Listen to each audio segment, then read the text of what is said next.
They used to have an old saying, curiosity killed the cat. All my life, I've never been curious. I've never asked people who they're dealing with or what they've done. What do you feel about your place in history? I don't even want to be remembered in history. Why? For what? I'm nobody. Who am I? I'm nobody special. I did a lot of work. You're the man who killed John F. Kennedy. Not necessarily. I hit him in the front. He was shot in the back also. I was just one of the two men. But other figures have been killed. Other political people in other countries have been killed. We've had gangsters killed in this country. I never chose the people to be killed. Somebody else elected John F. Kennedy to be killed. Whether it was a politician to be killed or whether it was a mob figure to be killed. I never chose the figures. Somebody else said they was wrong, said they did wrong. Just followed the orders. To me, it was like taking out the garbage. That's a good line. Did you think, or have you ever thought about the fact that if you hadn't fired that shot, that Oswald may still be alive? Or Tippit? Or does it matter to you, Jim? That doesn't matter to me, but as far as that goes, if I hadn't have fired the shot, Kennedy would have been killed anyway, because the last shot from Nicoletti caught him in basically the left side of the skull and the back that pushed the head forward.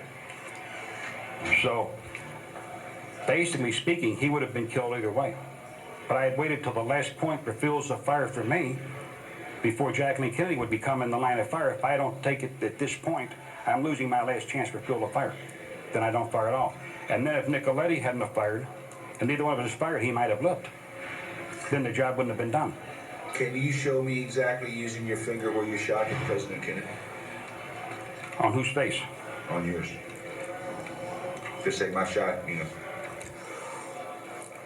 Well, looking at the man would be to his left side for me. But if you're sitting in his position, then it would be on his right side.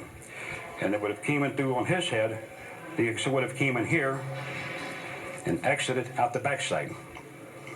And I would have measured at that point that 60% of the skull and the back of his head had left upon the impact. How can you measure that? Well, if you've shot several people in the head, and I was known for headshots, not just on that, but I'm talking about prior to that and in the service, on things that I had done. After a while, you get to know in the back of a skull, it's going to approximately how much is missing. I only have one person to judge me, and that's when I die. You believe in God, Jim? Well, whether they say I believe or not, I don't know. I guess I do in a way, because every time I've been in trouble, a lot of times I've looked down and I said, oh, God, help me to get out of this or help me to get this done. So basically, I've caught myself praying to God probably on several occasions when I needed him. But like I say, I believe there's more to life than just here. I'm not saying I believe in heaven and hell. I'm just saying I believe there's another level of plane for us that we're going to all have to service on someday. You told me one time on the phone that the two greatest lies in the world were religion and history. Yep. You want to elaborate on that a second? Well, history has been changed to formicate to the way of the people of, how do you put it? If you look back and you investigate a lot of our history, you're going to find out a lot of our great causes was instigated by us itself, and we covered it up and made it look like we were being infringed upon by our rights on humanitarian purposes and freedom and democracy. And so when you wave that banner, and all my life I believed in Mother Apple Pie and the American way of life and freedom and democracy. But things over the years, especially in the early 70s, started changing my way of thinking a lot of things, because I've seen how people were being abused and mistreated and being assassinated only because they knew something, not because they had the wrong politics, or they were trying to endanger this country. Excuse me. And religion has killed more people than all the wars we've ever had. People die every day in the name of religion.